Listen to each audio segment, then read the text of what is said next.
കേരളത്തിലെ ഉൾഗ്രാമങ്ങളിൽ ഒരു കേട്ടുകേൾവിയുണ്ട്. രാത്രി ഒറ്റയ്ക്ക് സഞ്ചരിക്കരുത്.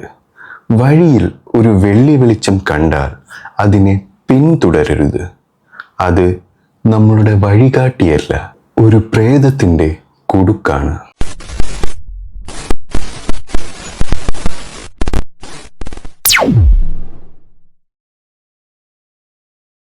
1960 കാലഘട്ടം. ആർക്കും വാഹനങ്ങളില്ല. എല്ലാവരും രാത്രികാലങ്ങളിൽ പോലും മലമ്പ്രദേശങ്ങളിലൂടെ നടന്നാണ് പോയിക്കൊണ്ടിരുന്നത്. വൈദ്യുതിയില്ല, പ്രകാശം റാന്തൽ വിളക്ക് മാത്രം. ആളുകൾ പറയുമായിരുന്നു, ഒരു തിളങ്ങുന്ന വെളിച്ചം പെട്ടെന്ന് വരും, പെട്ടെന്ന് മറയും. അതൊരു സാധാരണ വെളിച്ചമല്ല, അത് മരിച്ചു പോയവരുടെ ആത്മാവാണ്. അവർ വഴിയിലൂടെ അലഞ്ഞുതിരിയുന്നതാണ്.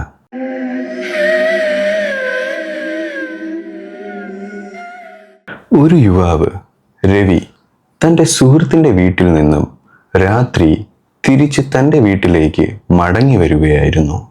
വഴി ഇരുണ്ട കാടിലൂടെ. ഒറ്റയ്ക്ക് നടക്കുമ്പോൾ ദൂരത്തായി ഒരു വെള്ളി വെളിച്ചം തെളിഞ്ഞു.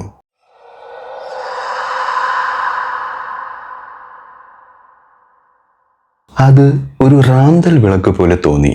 പക്ഷേ ആരെയും തന്നെ അവിടെ കാണുന്നില്ല. വെറും വെളിച്ചം മാത്രം വായുവിലൂടെ നീങ്ങുന്നു. രവി വളരെ കൗതുകത്തോടെ ആ വെളിച്ചത്തെ പിന്തുടർന്നു. വെളിച്ചം മുന്നോട്ടു പോയി.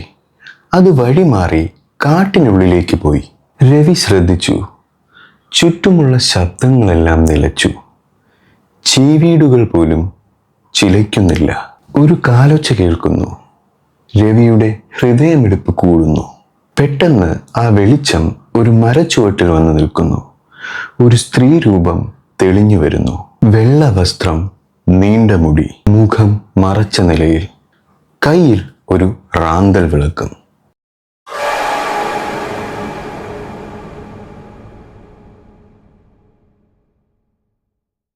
ആ സ്ത്രീ തലപൊക്കി നോക്കുമ്പോൾ സ്ത്രീയുടെ കണ്ണുകളിൽ വെറും ഇരുട്ട് മാത്രം.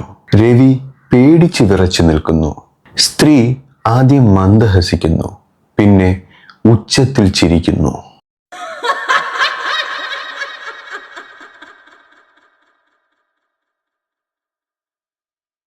കാട് മുഴുവൻ ആ ചിരി മുഴങ്ങുന്നു. നീ എനിക്കൊപ്പം വരുമെന്ന് ഞാൻ കരുതിയില്ല. ഇങ്ങു വാ, ഇങ്ങടുത്തേക്ക് വാ. ആ സ്ത്രീ രവിയുടെ നേരെ കൈ നീട്ടി. ഇതു കണ്ട രവി അലറി വിളിച്ച് ഓടാൻ തുടങ്ങി. പിന്നിൽ കാലൊച്ച കേൾക്കാം. അവൾ തന്നെ പിന്തുടരുകയാണ്.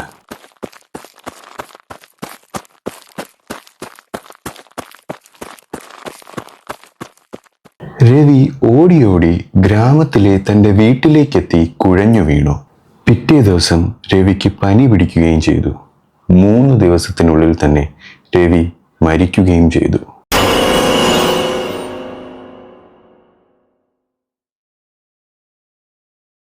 ആളുകൾ പറഞ്ഞു, അത് ആ പ്രദേശത്ത് മരണപ്പെട്ട ഒരു യുവതിയുടെ ദുരാത്മാവാണെന്ന്. അവളെ ആരോ കൊലപ്പെടുത്തിയതാണ്. അവളുടെ ആത്മാവ് വെള്ളി വെളിച്ചമായി തെളിഞ്ഞ് ആളുകളെ വഴിമാറ്റി വിടും. ശേഷം മരണം വരുത്തുകയും ചെയ്യും.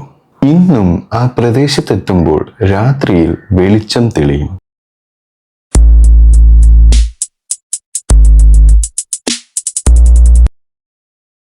ഒരിക്കൽ ബാബു എന്ന 23കാരൻ സ്വന്തം ഗ്രാമത്തിൽ നിന്ന് തൊട്ടടുത്ത ഗ്രാമത്തിലേക്ക് ഒരു ഉത്സവം കാണാൻ വേണ്ടി പോയി. ബാബുവിൻ്റെ സുഹൃത്തുക്കളെല്ലാം ആ അയൽ ഗ്രാമത്തിൽ ഉള്ളവരായിരുന്നു. അവരുടെ ക്ഷണം കിട്ടിയിട്ടാണ് ബാബു അങ്ങോട്ട് പോകുന്നത്. സ്വന്തം ഗ്രാമത്തിൽ നിന്ന് കുറച്ച് അകലെയാണ് കൂട്ടുകാരുടെ ഗ്രാമം. പോകാൻ ഒരുങ്ങുമ്പോൾ തന്നെ അമ്മ പറഞ്ഞു വേണ്ട എന്ന്. തിരികെ വരുമ്പോൾ വളരെ വൈകുമെന്നും വഴിയിൽ വെളിച്ചം കണ്ടാൽ അത് പ്രശ്നമാകുമെന്നും അമ്മ അവനെ ഓർമ്മപ്പെടുത്തി. ബാബുവിൻ്റെ നിർബന്ധവും കരച്ചിലും കാരണം ബാബുവിൻ്റെ അച്ഛൻ പറഞ്ഞു, ബാബു പോകുന്ന ആ ഗ്രാമത്തിൽ തൻ്റെ സുഹൃത്തിൻ്റെ, അതായത് അച്ഛൻ്റെ ഒരു സുഹൃത്തിൻ്റെ വീട് ഉണ്ട്. തിരികെ വരുമ്പോൾ വളരെ വൈകുകയാണെങ്കിൽ ആ സുഹൃത്തിൻ്റെ വീട്ടിലേക്ക് പോകാം. തൻ്റെ അച്ഛനോടൊപ്പം ഒരുപാട് തവണ ബാബു ആ സുഹൃത്തിൻ്റെ വീട്ടിൽ പോയിട്ടുള്ളത് കൊണ്ട് ആ സുഹൃത്തിനും അച്ഛൻ്റെ ആ സുഹൃത്തിനും ബാബുവിനെ നന്നായി അറിയാം. ബാബു അതൊക്കെ സമ്മതിച്ചു യാത്ര തിരിച്ചു. ബാബു തൻ്റെ സൈക്കിളിലാണ് പോയത്.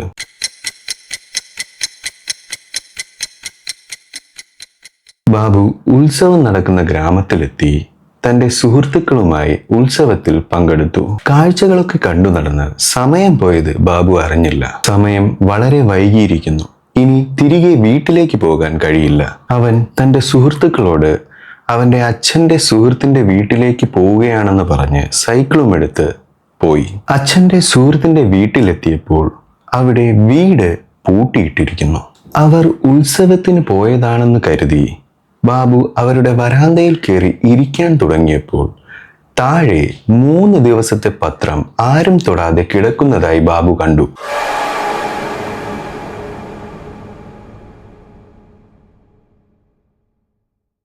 അപ്പോൾ ബാബുവിന് മനസ്സിലായി 3 ദിവസമായി ആ വീട്ടിൽ ആരും തന്നെ ഇല്ല എന്ന്. പിന്നെ ബാബുവിന് അവിടെ ഇരിക്കാൻ തോന്നിയില്ല.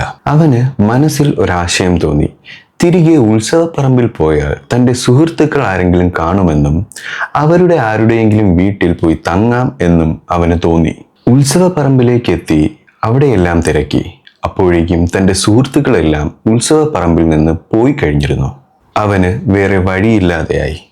ബാബു കരുതി തിരിച്ച് വീട്ടിലേക്ക് തന്നെ പോകാമെന്ന്. വെള്ളി വെളിച്ചമൊക്കെ വെറും കെട്ടുകഥയല്ലേ, അതിനെ ഭയക്കേണ്ടതില്ല എന്നും അവൻ കരുതി. അവൻ തിരികെ തൻ്റെ ഗ്രാമത്തിലേക്ക് പോകാൻ തന്നെ തീരുമാനിച്ചു. അപ്പോഴേക്കും സമയം രാത്രി 12 കഴിഞ്ഞിരുന്നു.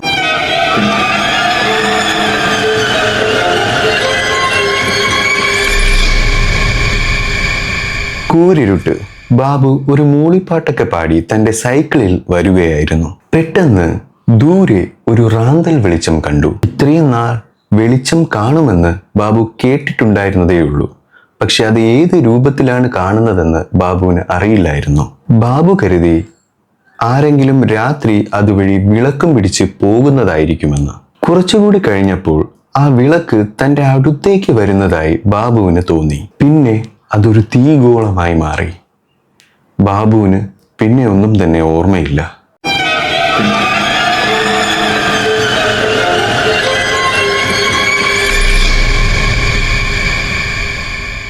പിറ്റേ ദിവസം അതുവഴി വെളുപ്പിന് വന്ന ഒരു പാൽക്കാരനാണ് ബാബുവിനെ കാണുന്നത്.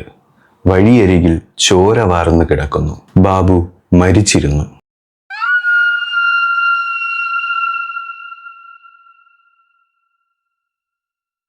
ഇന്ന് ആരും തന്നെ ആ വഴിയിലൂടെ ഒറ്റയ്ക്ക് പോകാറില്ല. കാരണം ആ പ്രദേശങ്ങളിൽ തെളിയുന്ന ആ വെളിച്ചം ഒരു വഴികാട്ടിയല്ല, മരണത്തിലേക്കുള്ള ഒരു ക്ഷണമാണ്. നിങ്ങൾക്കും ആ പ്രദേശങ്ങളിലൂടെ നടക്കേണ്ടി വന്നാൽ, ദൂരെ ഒരു വെള്ളി വെളിച്ചം തെളിഞ്ഞാൽ നിങ്ങൾ ഓർക്കുക, വെള്ളി വെളിച്ചം ഇപ്പോഴും ആളുകളെ വഴിതെറ്റിക്കാൻ കാത്തിരിക്കുകയാണെന്ന്.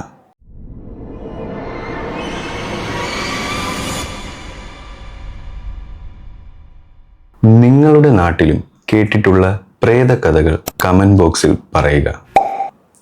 അടുത്ത വീഡിയോയുമായി വീണ്ടും കാണാം.